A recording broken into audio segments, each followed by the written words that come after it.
I had to change what I was looking for. What I thought I wanted and needed in my life was something I already had. I had that, you know? And it was a blessing that I had that, but it was no longer in my life anymore. And guess what? It was a blessing that it was no longer in my life anymore. So someone asked me about part one. They said, when you talked about how your husband dropped down on one knee and proposed, you didn't say that you were in love with him. And I said, no, I didn't say that. I didn't say that. And there's a reason why I didn't say that. And I'm going to get to that in just a second. So in me deciding if I'm actually going to make it down the aisle this time, because y'all know I'm like a Tom Brady. I always had enough rings to... I've been a runaway bride many, many times, but I was deciding if I was going to make it down the aisle. So I go over to the physical side of my list because, where I left off in the video, I say that I realize, okay, a man doesn't have to move mountains. I've had that. That may never be a part of my life again on a consistent basis, and I'm fine with that, right? Reason, season, lifetime. That's done. But I'm very visual. And I've always liked men that look nice. Actually, I'm not even going to say liked. I've always been a sucker for a pretty face. And pretty faces have gotten me in plenty of trouble in my lifetime. Plenty of trouble. So I'm deciding, is my husband being much more mature than me? Is he, is this really what I want and need to be doing? So I'm looking at these physical things and I'm like, okay, this is what I like. I got a list written down like everybody else, 6'2" and above, nice eyes, good teeth,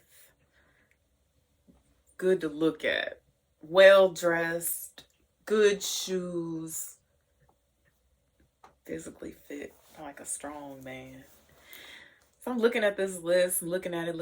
I'm like, dang, I can't even tell you the last time I've seen a man like this. Then I start thinking, I said, I don't think I've ever seen this man that's on this list. Like, who is this man? Is this like Tyson Beckford or somebody? I don't think I've ever been in the company of this man, right? So sometimes I like to do this little head exercise with myself, right? When there's something I want. If there's something I want, I think about something that I have or that I already had that is very similar to it, right? Like, how bad do you want it? You already have this. Then I think about, do I still have it? If I still have it, what type of condition is it in? How have I treated it? Have I done right by it, right? So let me give you an example of that though. Let's say you want a Rolex, right? Someone asks you, what would you like? You tell them, I want a Rolex. You want them to buy you a Rolex, right? But 2 years ago for Christmas, somebody bought you an old Timex. But it was a nice watch, $20, $30 watch. It was the nicest watch you ever had, okay? You never had anything nicer than that. And you left the watch out in the rain, let it get rained on. Then you loaned it to your friend because she had an outfit that matched it and you loaned it to her. And you don't even have the watch anymore, right? You don't know where the watch is. You didn't respect the watch. So if someone gave you a Rolex, how would you treat the Rolex? And if you are the type of person that says, oh no, that's a Rolex, I'm going to put it in a glass case, I'll put it up on a shelf, I'm going to admire it, I won't even hardly wear it because that's a Rolex.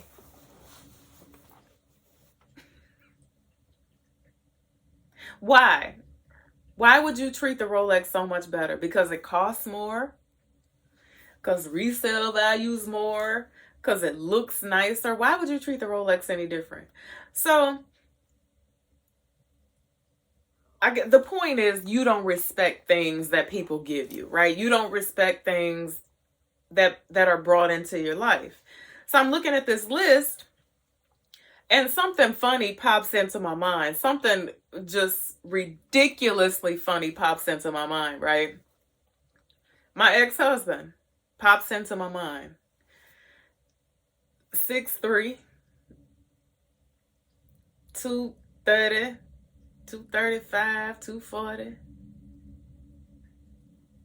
Light brown eyes, fair skin, buff, more than buff. Perfect teeth. Amazing shoes. More than well dressed. East Coast swag, right? Could dress himself and me too. I had that.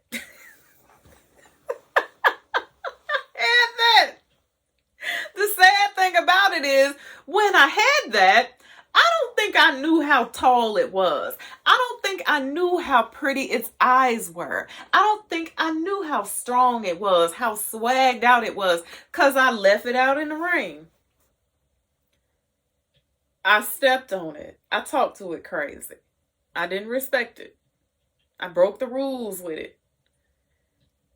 And so if I was to ever get that again, was I in a different headspace to actually respect what had been brought into my life, which was what I asked for. I asked for that.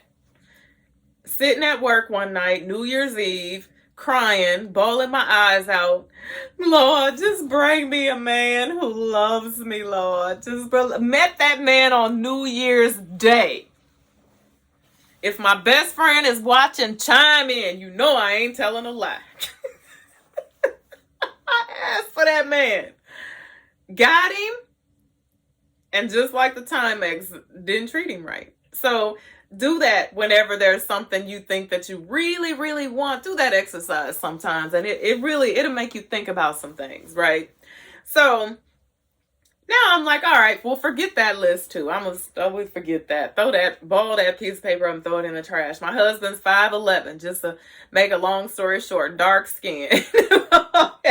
He wears good shoes now because I get him good shoes. He's well dressed because I dress him very well. So there you go. So my friend said, I didn't say that I was in love when I said I do, right? And I said, no, I didn't say that. And you know why didn't I say that? Because that's not the space I was in when I said I do. Or when I said yes. Because she said when my husband proposed, I didn't say that. That wasn't the space I was in. Nor was it the space I needed to be in at that present moment in my life. I got to a point in my life where I was not basing anything on love. You know what I thought about? I thought about being in love previously.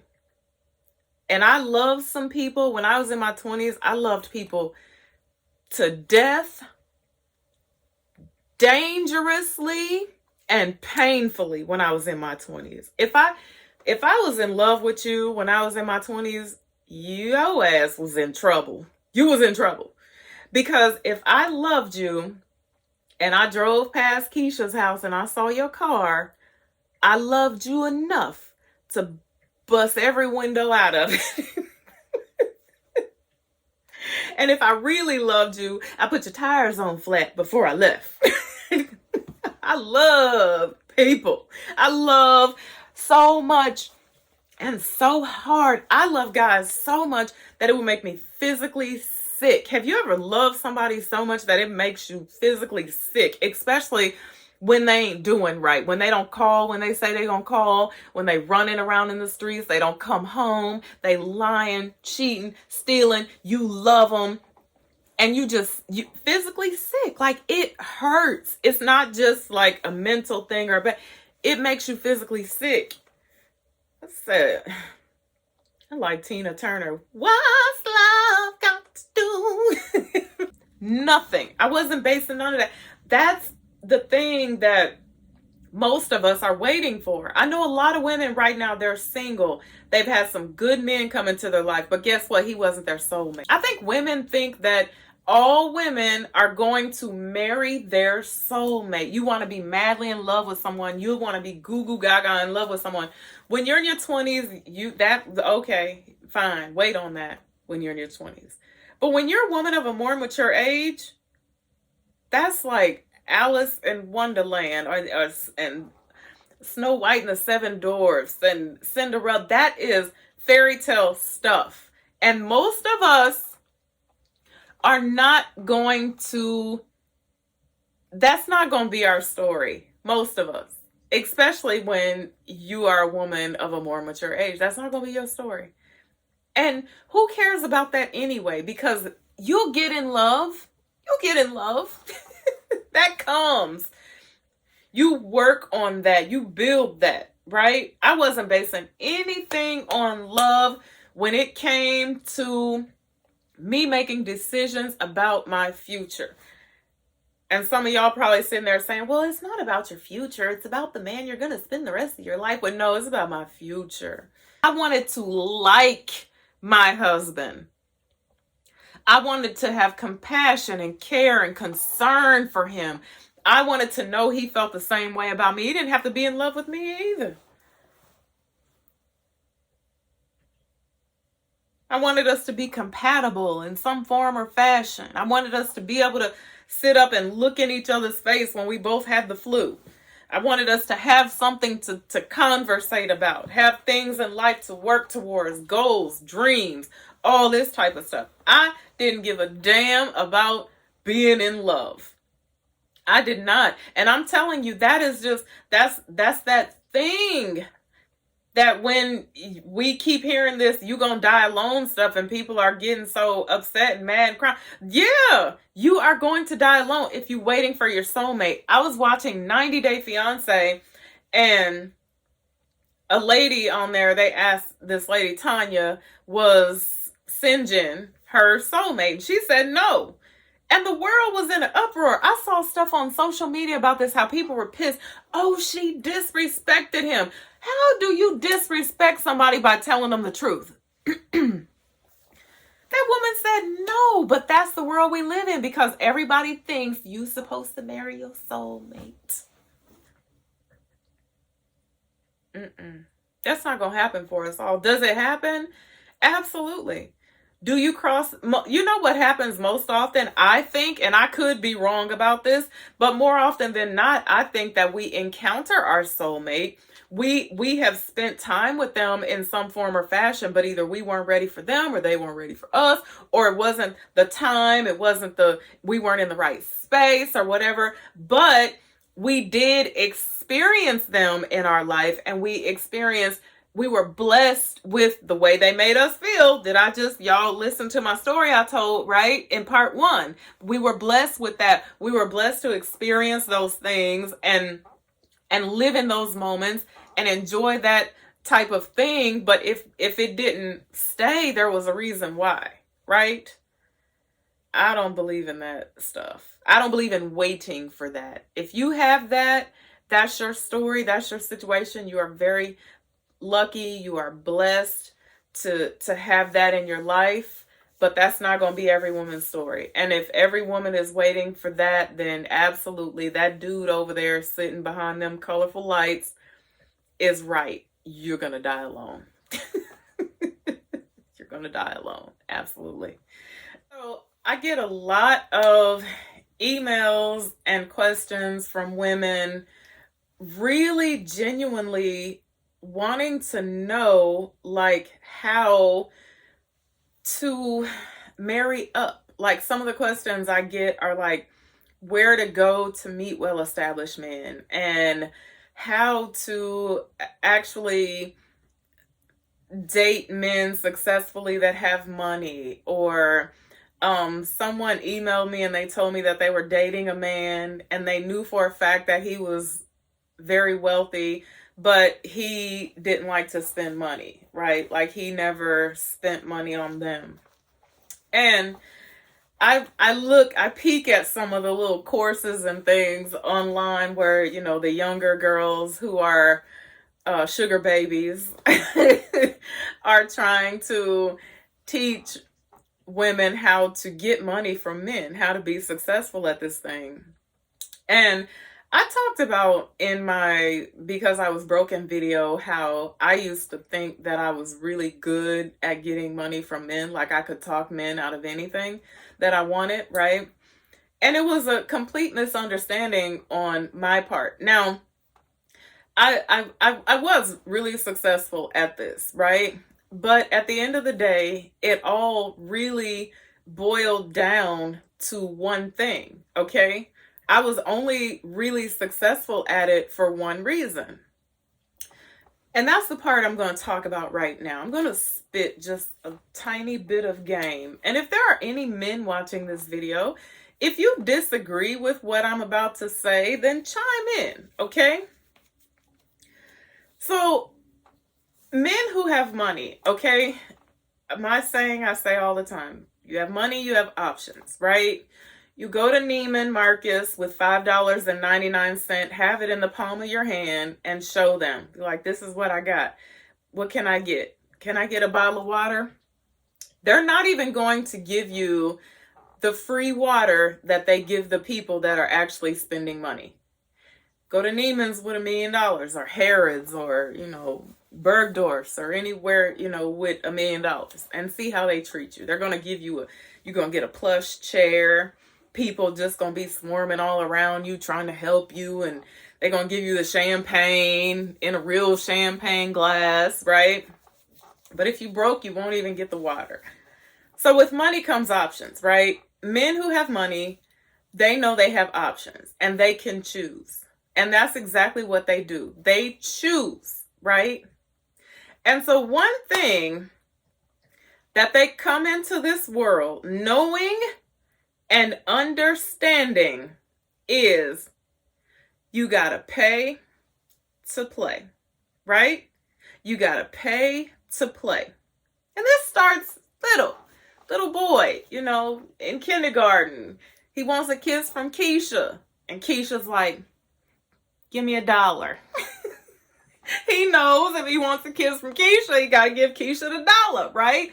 They know they have to pay to play.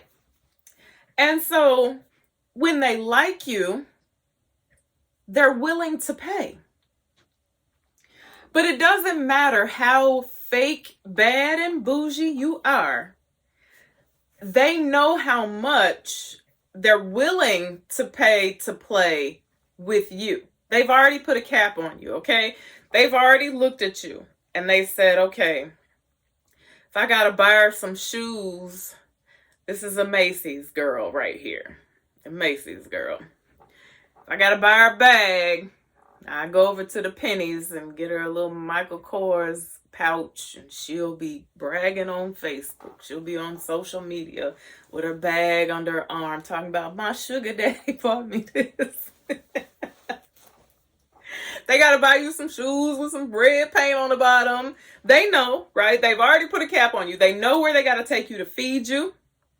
They know where they can take you, that you will be thoroughly impressed. And if they like you, they will do that. They will pay to play with you all day long. When a man likes you, you don't really have to, you don't have to talk him out of anything. You don't have to ask and you don't have to beg. But here's the thing. How long will he play with you? Right? How long will he pay to play with you? That's the thing. If a man likes you, he'll give you anything. He'll try, some of them take a little more, coaxing than others. And he might try to be cheap, or he may try to act like he don't like to spend money or whatever. But he got some money in the right pocket, money in the left pocket. He say, if she asks, I'm going to go in this pocket. Now, if she look at me crazy when I give her this, then for her, I'll go over here. But she ain't a back pocket girl. I ain't going in my wallet for her. Now, they know these things immediately. And they'll play with you. It doesn't matter if you're wifey material, if you're just girlfriend. If they like you, they see you, you fit the description, they will pay to play. You ain't doing nothing. That's petty pimpery, in my opinion. They'll give it to you. They know they have to. They know they have to give it to you. But Will he make you a constant in his life? Will he make you a part of his life? That's the thing. Now, if you just out here running around in these streets, then that's different. You don't really care about this. But what I'm telling you is basically what it all boils down to is the way you carry yourself. That's what it boils down to. Because I'm telling you, you can be as fake, bad, and bougie as you want to be. He can look at you and tell if you spent your income tax check on that Louis Vuitton bag you carrying.